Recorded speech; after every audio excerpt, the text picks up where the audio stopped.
Good afternoon, everybody. Adventurers, wanderers, those who are just hanging around. Welcome to John's Dungeon Corner here at the Collective in Altamont Springs, Florida. I am your host, John, with my co-host, Donna. And today we're going to talk about all things Dungeons and Dragons. Of course. Thus, the Dungeon Corner. All right. So, two cool things came in this week. Very cool. I mean, a lot of stuff came in, including that Disney card game. The Disney card game. Oh, now all of a sudden it's cool. Whatever. Okay. Anyway, but no. Look at this. These are really cool. So this first book is gorgeous. I mean, look at that. It's one of those. I love these covers. Look at it. I think that's in Giant. Look at this. It's called Bigby Presents Glory of the Giants. I mean, let me show it up front. Oh, look at the. I mean, I'm telling you, look at that. That is really Once again, pictures are beautiful. I mean, but it's a beautiful. You got to show that one off. Show that one off up there.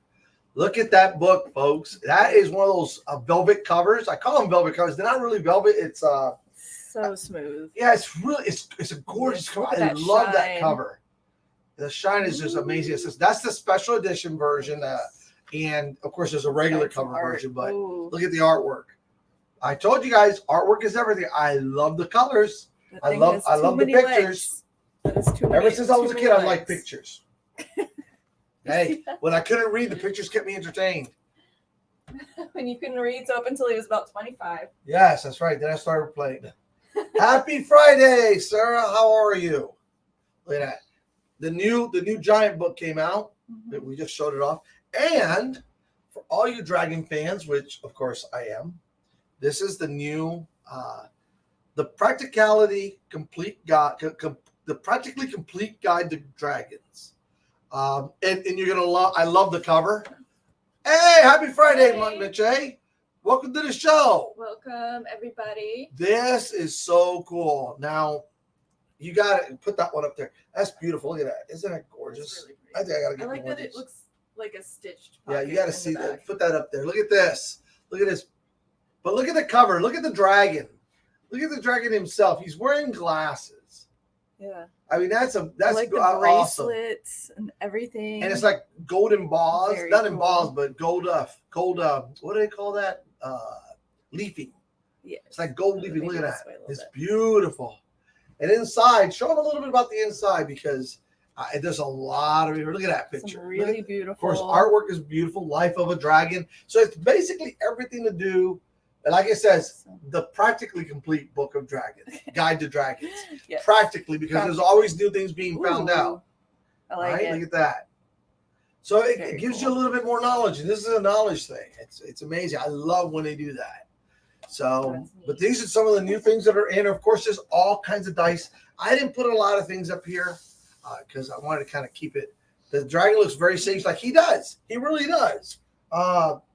And that's what I like about these books is they give you another look at dragons because they're very powerful and very majestic beings. Whether they're chromatic or metallic, doesn't matter, or even the minerals like the sapphire and the amethyst dragon, the gold dragon, the red dragons.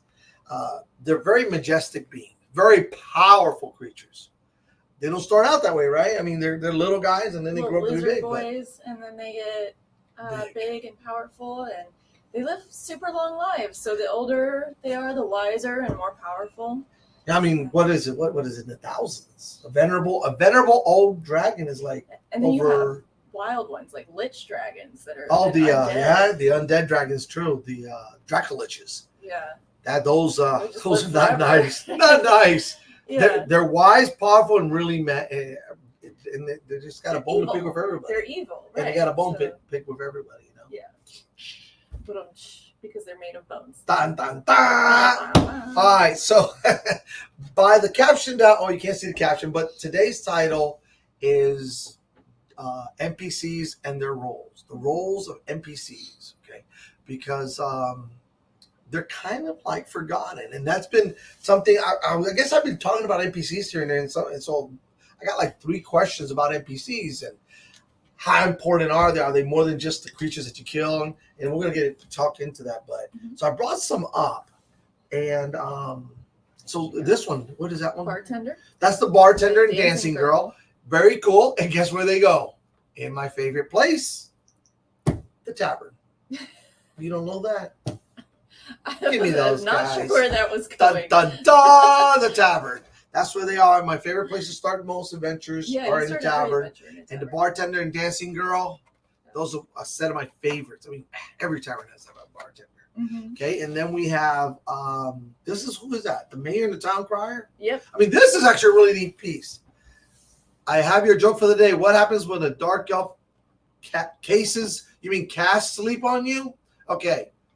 You get drowsy. Okay. I like that. You get Very drowsy. clever. I got it. You got it? I got Are it. you drowsy? There's no dark elves around. It's All good right. She's taking it. See, now you put her to sleep. But this is the mayor, the bartender. This is the mayor and the town crier, which I think is very cool because you can do a lot with this. Mm-hmm. I don't know that you would necessarily meet the mayor right off the bat of a town unless he's the one who hired you, who's going to hire you, right? Right. Yeah, it would be some unusual circumstances, but there's definitely a lot of reasons. Maybe you successfully defeated A band of goblins. a band of goblins that are terrorizing the town, and the mayor wants to reward you. That's true. Maybe the mayor is actually a bad guy, and you got to take him down. Wow, that's an NPC for you. That's a nice double cross there, right? Yeah, You got rid of the competition for him. right. And the town crier, I mean, there's so much you can do with the crier. I mean, he can come out at all times and hear ye, my proclamation to the Lord Mayor. You know, that's just that doesn't go well with the drowsy concept though. No, It's very loud. All right, who do we got here? Last but not least, just townspeople. So we got a farmer, Mhm. Farmer Bob. Yeah. We got probably like a workshop craftsman or something. Mhm. And these are really cool because I mean especially the craftsman could pass as anything. He could be your merchant. He could be a tanner, a leather. Mhm. He could be a blacksmith. I mean, although they do have the blacksmiths also, I just didn't want to come up here. I mean, there's so many of them, it's crazy, but these are really cool. A farmer. Now, so I brought these out here. Oh, and here's a special, unique one. This, of course, is the doctor. These are called the plague doctors. Plague doctor. Okay, they actually have the miniature with the hat and the nose, the nose beak thing, and Mhm. a sword, of course, because this is that type of town. And we're going to talk about him in a little bit. But okay, so NPC, what does he mean? What is an NPC to you, and how important do you think they are to the game? You're a game master. Talk to me about that. So non-player character, anything that is not a player but is a person, and you have to you can use them in all kinds of ways. They can actually be a party member, somebody that goes along with your party and assists and has great ideas. Right. Sometimes it's a good way to give your characters hints. I've had NPCs that were random fortune tellers that gave them super vague hints on where they needed to go. That's a And then good those way. hints somehow became relevant later on in the game. And they were not expecting that. How important are they? Oh, they're super important. You have to have NPCs. Right. But Otherwise,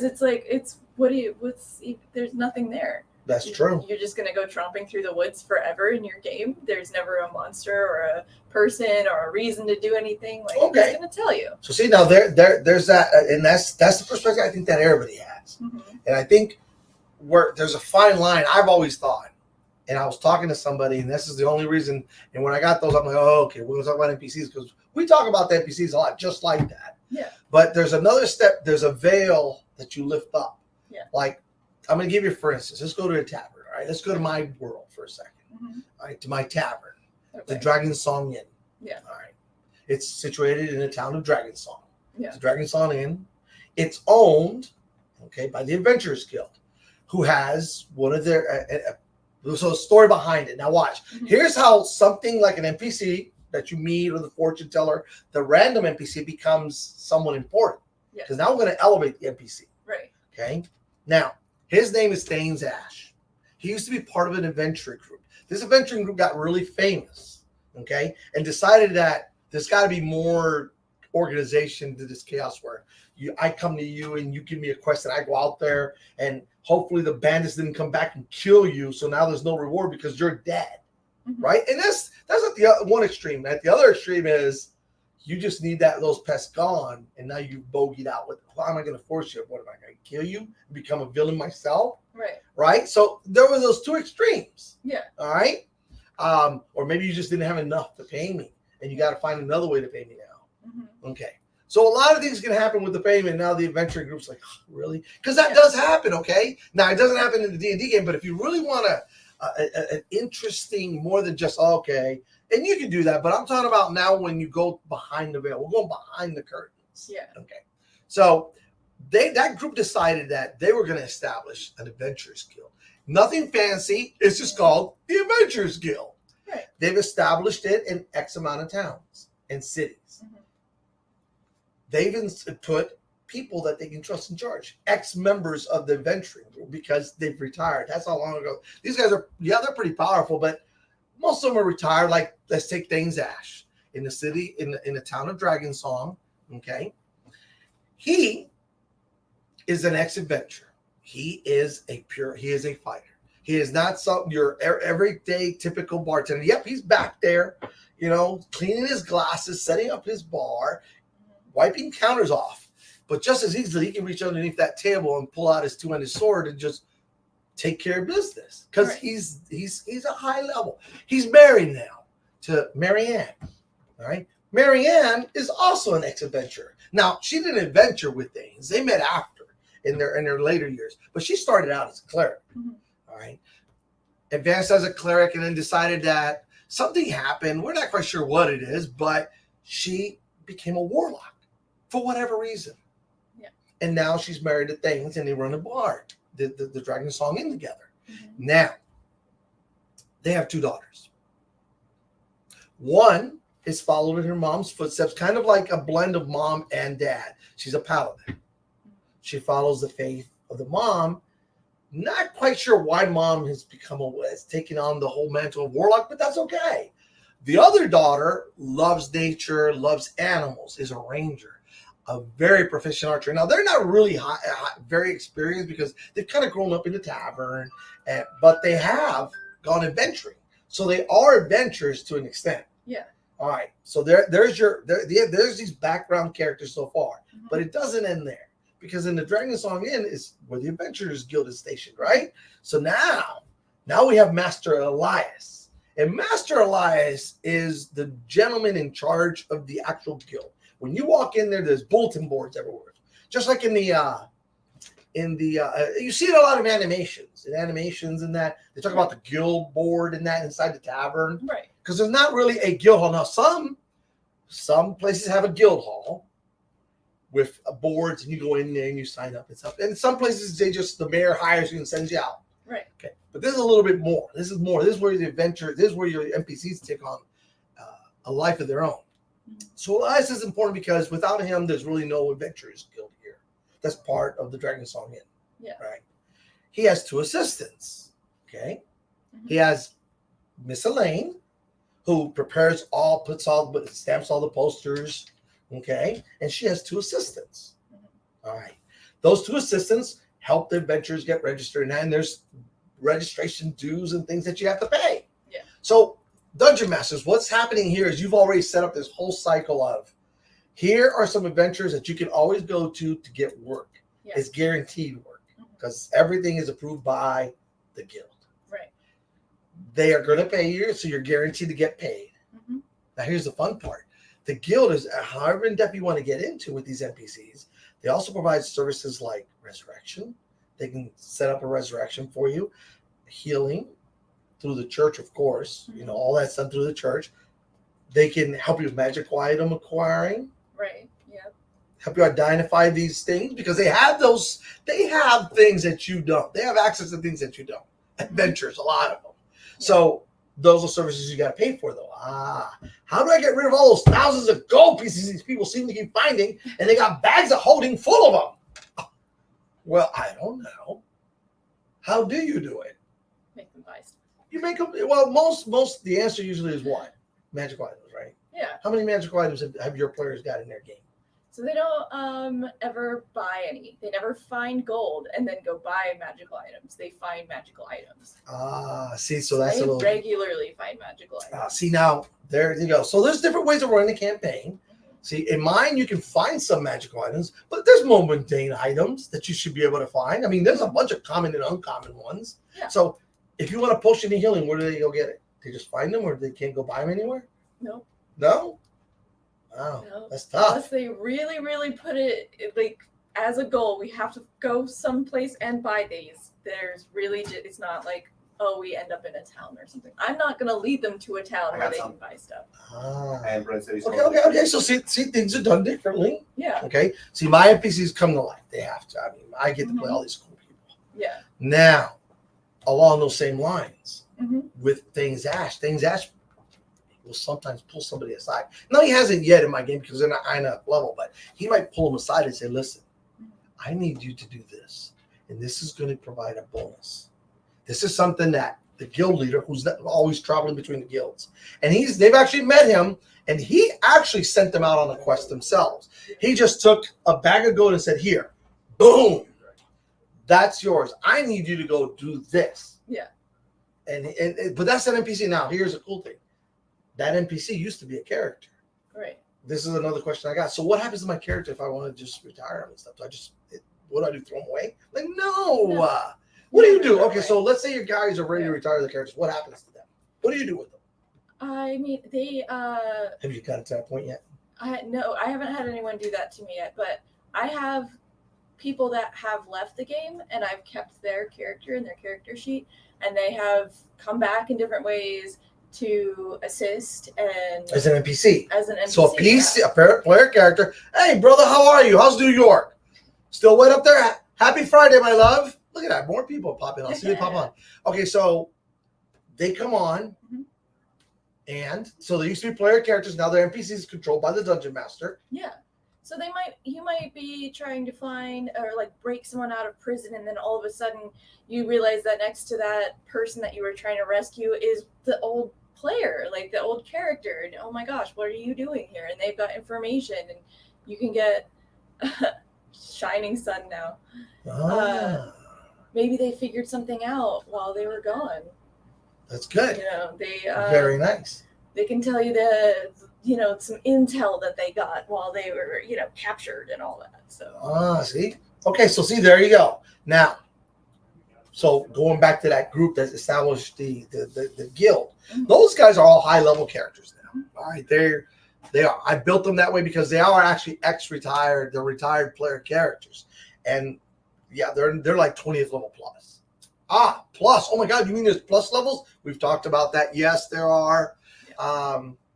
In my game, there is no limit. The sky's the limit, and since the sky is endless, guess what? So are your levels. All right. These guys are now serve as trainers, mentors, guild leaders. Right. See, so there's a lot, and they were all player characters at one time. Now they become NPCs, and they've taken on active roles in the game. Now I run them. They're turned over to me. The characters still exist, and if they ever wanted an adventure, they could technically get back together and go adventure. Right. Okay, that's the cool part. And these all belong to different people. Like, I'll give you an example. So my character, Lavin, the original Lavin, is the guild leader.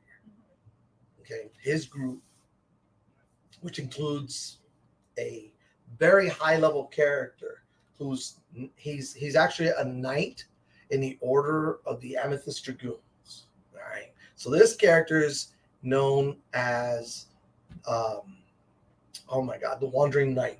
Okay. Because he took a vow of silence, so he never speaks. Now here's the reason why.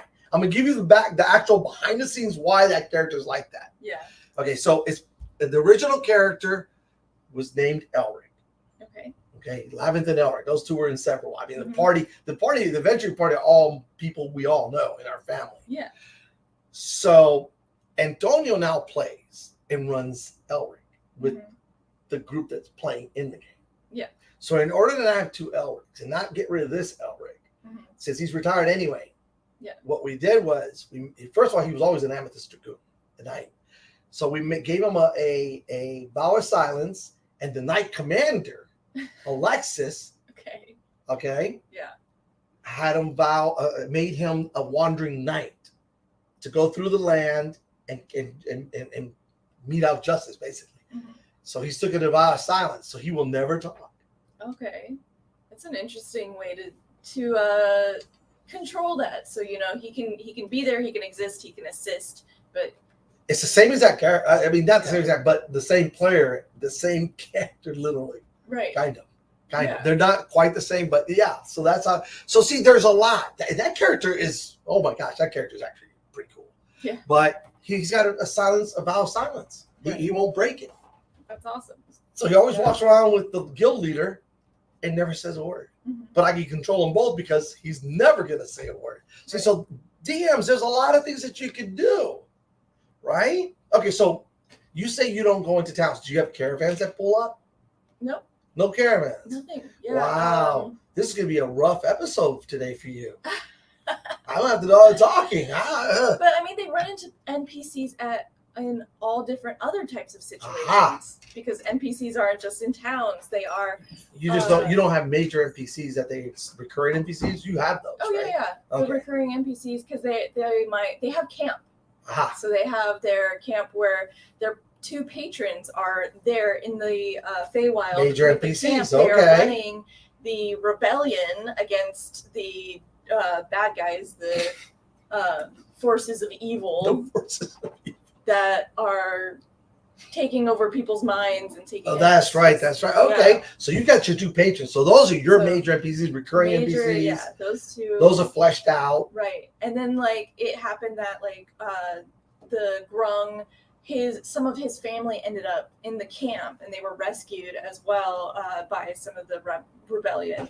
And another player, her dad is being kept by the dark side and because he was a Pegasus farmer, and she gave me that information when the game started, when she first joined us. And I'm like, okay, some of these magical items are made out of Pegasus. They're harvesting Pegasi somehow. And then it came, as they realized more and more monsters being harvested to make these items that keep kind of like falling off of people that they keep defeating. They'll beat a monster and a beholder item falls off of it. They'll beat him.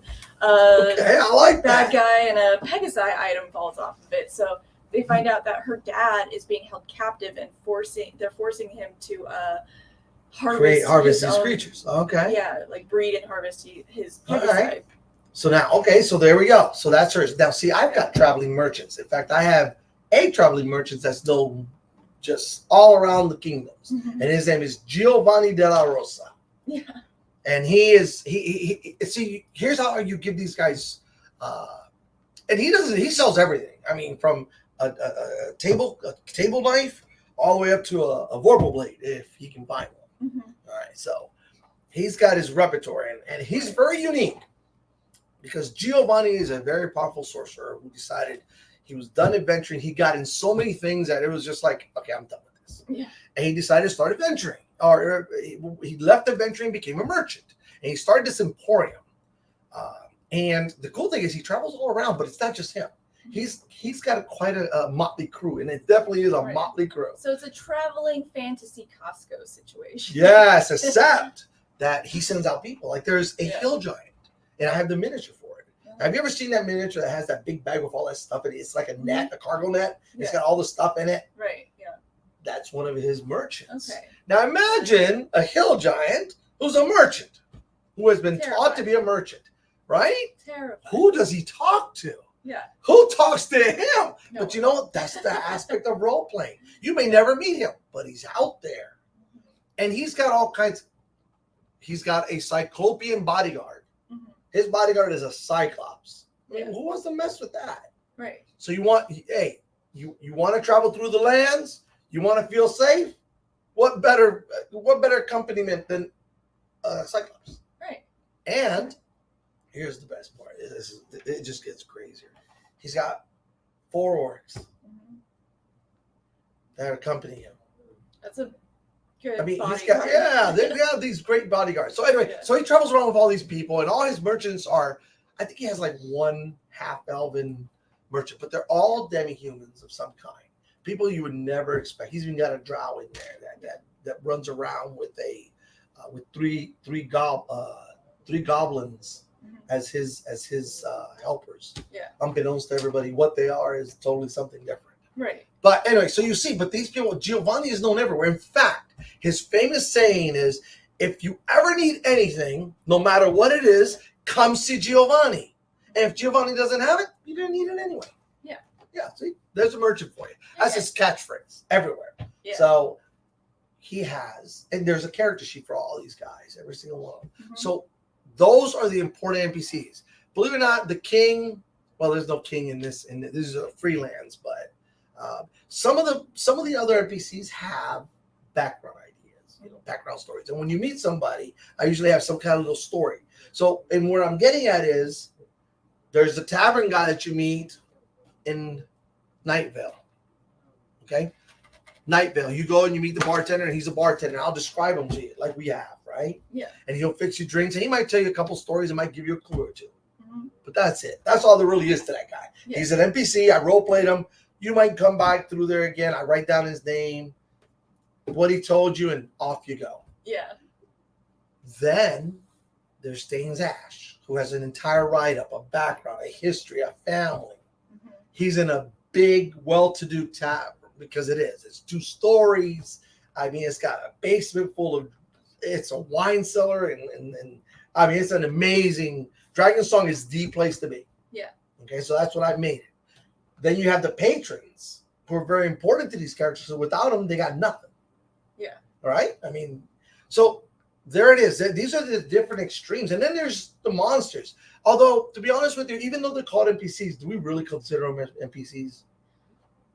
I mean, they're not exactly characters, because they're not like, unless they're something like a mad scientist. That Okay. has something to do with it. A shaman? A shaman.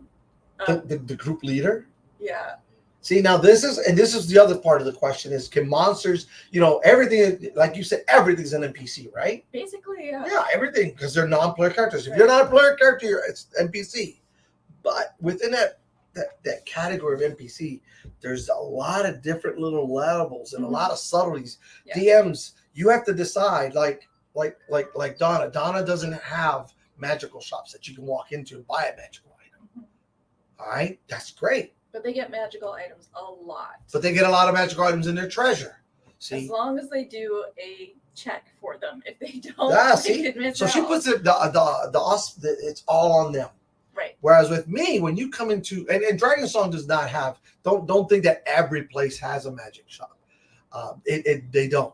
But Dragonsong doesn't have a magic shop, but just so you know, it's actually done through the Adventuring Guild and through Giovanni. That's the only way right now in the Southlands to get stuff, because there's just nobody who has set up shop yet. Now in some of the northern kingdoms, Candavia, Senegarth, in Orm, you might be able to find a small shop. Right. But they're not going to sell you. Here's the funny thing. You're probably not going to find anything above an uncommon item, if even that. Yeah. You might find a wand of magic missiles that might have, that might be, it's in okay condition, Yeah. Right now, I'm selling it to you cheap because, unfortunately, some fool almost broke it, and instead of 7 charges, only holds 3 charges. But look, for 125 gold, what do you want? Right? You see what I'm getting at? Yeah. It's fun stuff like that you can do, and that's kind of what I do with things. I mean, you're not gonna get a brand new wand, but you've got a wand of magic missiles. Right. That's what's important. I think it's also important that your players be into that sort of role play, because there are people that absolutely don't want to do shopping sessions. They absolutely That's don't true. want to do the cleanup and the level up and the tedious. They just want to stuff. play. They just want to do the storyline. Yeah, that's Progress true. the storyline immediately. Yeah, that is very true. That's fair. That's very true, You which know? is a different type. And I've run both. Yeah. And like on my Wednesday night, it's got a slight smattering of role play in it. Yeah. Some. It's basically let's go. Although they've done a really good job so far with the role play. And I'm trying to introduce, because it's something you have to introduce your players to. Yeah. We're not going to get into role play, but that's what your NPCs, that's a great catalyst for role play, is your NPCs.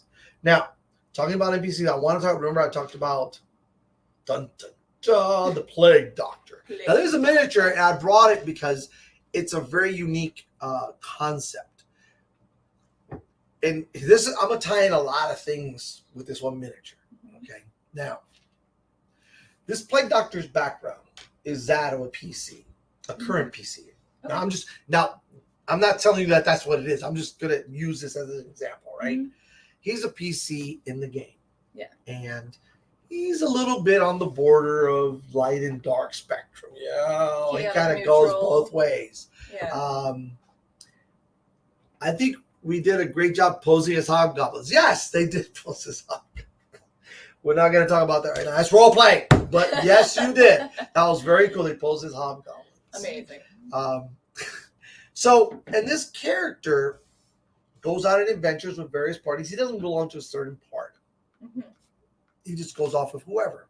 So when he comes back to town, though, he doesn't really want to be recognized Oh. as, okay. oh, you're that guy that raided, or you're, okay. So Gotcha. he becomes the doctor. Right. And he puts on the plague, it says he's a plague doctor. Yeah. Okay. He puts on his hat, and this is his disguise. So he can be in society Mhm. without causing himself any troubles. And he helps people. Yeah. Okay. So he kind of balances his nature that way. Right. But the neat thing about it is he is a player character, and he's making money because here's what happens. As a plague doctor, since he's a cleric, he's got the kind of abilities that most plague doctors wouldn't have. Yeah. Plague doctors would rely on medicine, poultices, concoctions, maybe a potion here and there that they can get a hold of, right? Mhm. Hopefully they're an alchemical. They got alchemy in their background, and they can concoct some potions that might work, that hopefully work. Okay, great. Now, the difference between him, every other plague doctor and him, is when he's in town, he sets up. How many of you seen? I know you haven't seen. A lot of people haven't seen this movie, but there's this movie called The Iron Monkey. It's a martial art movie, and in it, Yeah. it's Chinese kung fu movie, but it's really cool because in it there's a doctor, the Iron Monkey. During the day, now at night he's this mass vigilante that's trying to overthrow the government. Mhm. The town, because the mayor's just taking everything and keeping everything for himself and just eating while everybody else is starving. You know, your typical Typical tyrant. right.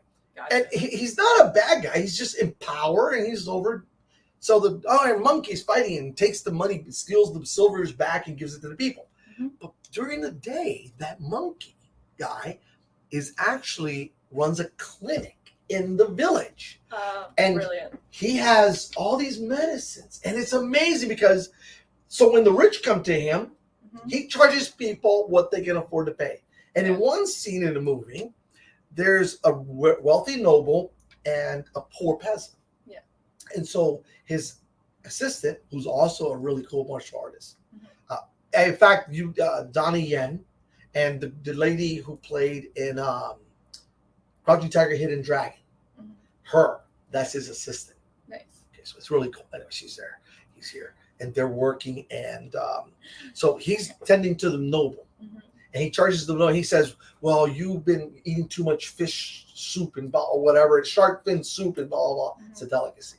So you need this." And he says it's 9 silver taels, which Yeah. a tail is those little hat boat looking things. Uh-huh. Okay, and then, oh, Dr. Yen, I can't afford that. Oh no, for you, it's only this. Right. And the guy, the noble's kind of like, oh, he says, well, you get better medicine. You can afford the better medicine.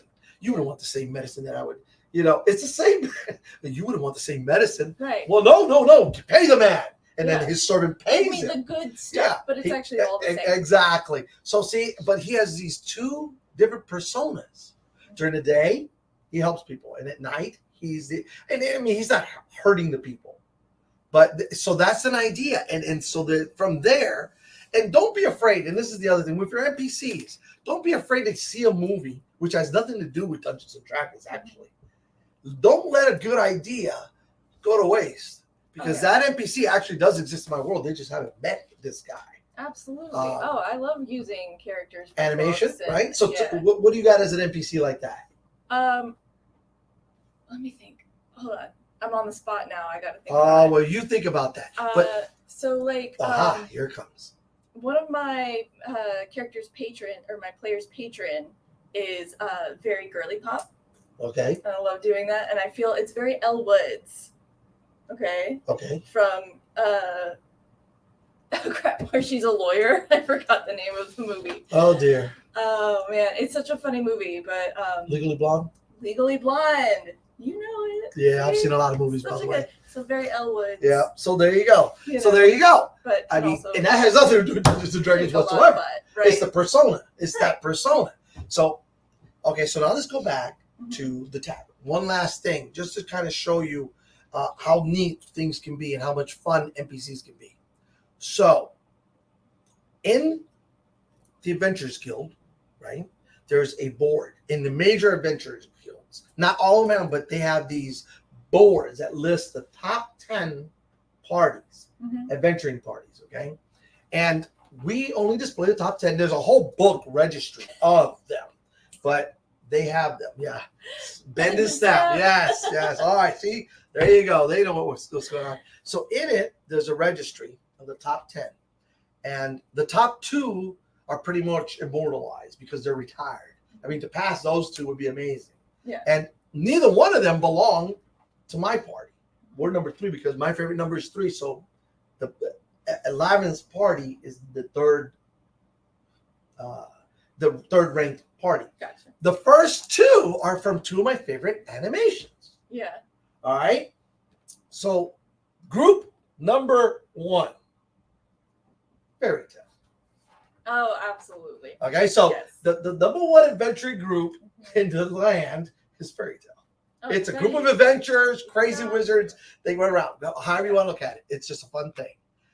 The second is another one of my favorite animations, and it's called the Debauchery Tea Party. I was gonna guess Black Clover, but No, That's the a good Debauchery Tea Party. You know where that's from? mm-mm. An animation called Log Horizon. Okay. They're amazing. I'm not going to leave it at that for all of you Log Horizon people. Yes, that's it. The Debauchery Tea Party, because it just sounds cool. Yeah. The Debauchery Tea Party, you know? Absolutely. And Those guys are up to a bunch of nonsense. actually, they're really good guys. That's the Yeah. funny part. They just, anyway, I'm not going to get into that. Yeah, But yeah. that's the top 2. And those will never change. They're just that great of adventuring parties. They're both Yeah. retired. The third group, which is Lavin's group, is semi-retired. Mhm. And then everybody else underneath, and down in there's a group called the Companions of the Rose that are in the top 10. Yeah. And that has nothing to do with anything. That's just a made up name from a group of adventure. It's actually anyway. Gotcha. Yeah, it's just so you can do stuff like that. And you know what the goal of that is to let the adventurers know that someday they might make it on that board into the top 10. Yeah. Now that'd be cool, right?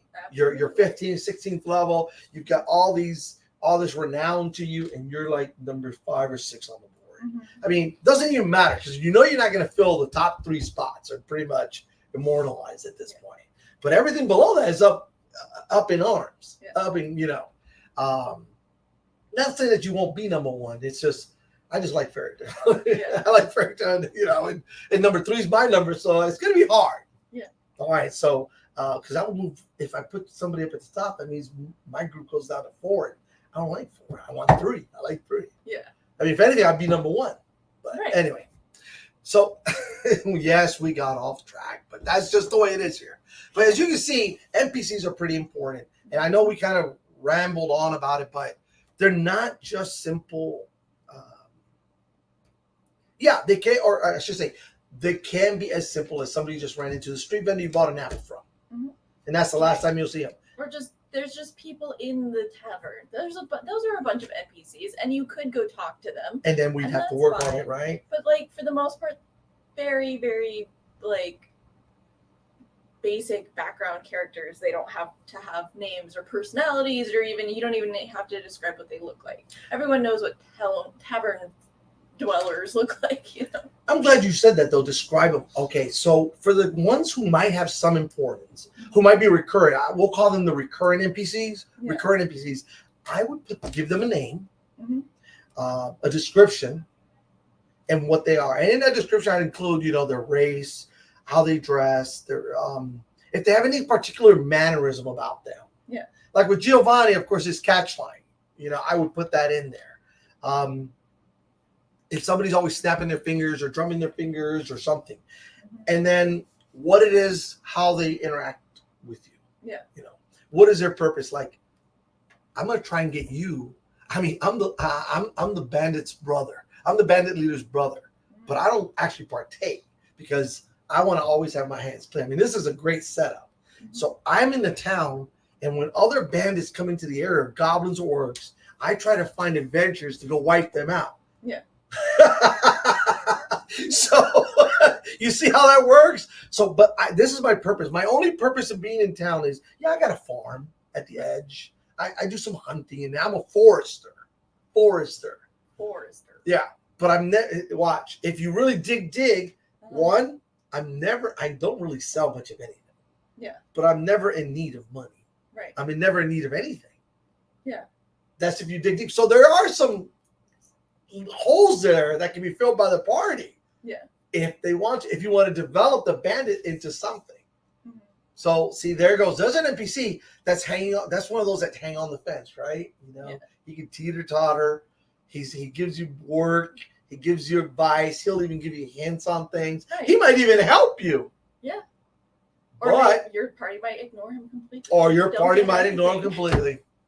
There you have it. Yeah.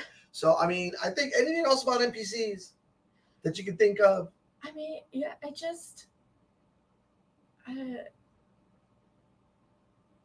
like you said, they can be super important. They can be not very important at all. They can have super detailed descriptions or just be blurry nonsense in the background. And it could be any animal that suddenly, has some sort of sentience. It could be. That's actually good. There goes a good one, right? Right. A moon fox that comes out only in the full moon. Yeah. In a certain place, and sings riddles. He used to be a bard that was changed into that by the goddess. Wow. Yeah. See? But anyway, things just pop into my head all of a sudden. Oh, yeah. But there's all kinds of things you can do with these NPCs. NPCs are the world. Right. I mean, there's more of them than there are player characters. For sure. Yeah. Absolutely. But anyway, hey, so it's been a lot of fun. But look, this book is awesome. For those of you who haven't seen it, there it is. It's the new Giant book. I mean, it's beautiful. I love that cover. And of course, this is one that I'm going to have to get my paws on because it's the Practically Complete Guide to Dragons. And who doesn't want to know practically everything about dragons? Yeah. Right? I might have to snag that. That is really nice. I love the way it's got the gold foil on it. Especially, that looks really nice. Yeah. But anyway, so that's the show for today. And remember, take care of your NPCs. And they will take care of you. Right. Literally, because the bartenders, the barmaids, the apothecaries, the bishops, the cardinals, the priests, the village priests. Yeah, they could take prepared at any moment to have to pull a name out of your rear. Oh, because talking about that, I'm glad you said that before. Oh my gosh, make a list. No, seriously. I know it sounds crazy, or keep a list on your computer. I mean, if you're using a computer, it should be a no-brainer. You should have a little file that has like names, professions. Right. How many people know what a barrister is? A barrister. My party should know. Come on, party people. Party people. Come on. Somebody in my party tell me what a barrister is. Watch. Let's see if anybody. Stare at bears. Let's see. Okay, here we go. If you can tell me what a barrister is, I will give you an inspiration point. They're furiously Googling it right now. Barrister. 5, 4, 3, 2, 1. A barrister is the old medieval name for a lawyer. Oh. And yes, they did exist back then because contracts were made between merchants and farmers and thus. Lawyer that advocates, a barrister. All right, Sarah, you know what? Even though you're late, you get an inspiration point for your character. There you go. All right?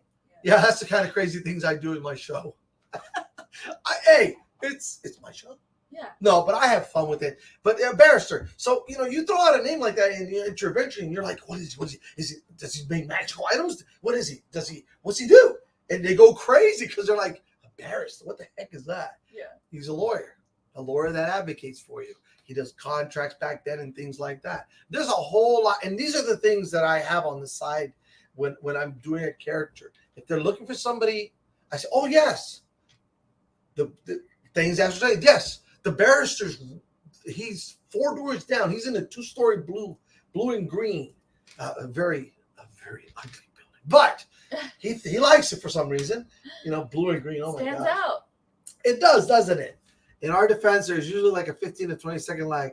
Okay, well, see, I gave you the I gave you the point. You were the first one to chime in, so you got your inspiration point. But anyway, so there you go. That's just, and I think you definitely need to keep that list, at least the list of names, male, female, and I even throw in some demi-human names, monster names in there.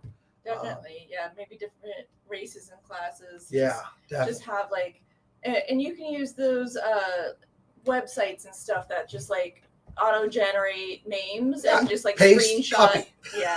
Copy paste, write them down, whatever. Absolutely, and it's easy that way. So, all right, well, I think that's it. So, from John's Dungeon Corner here at the Collective in Altamonte Springs, Florida. Correct. Correct. Did I get that right? Yeah.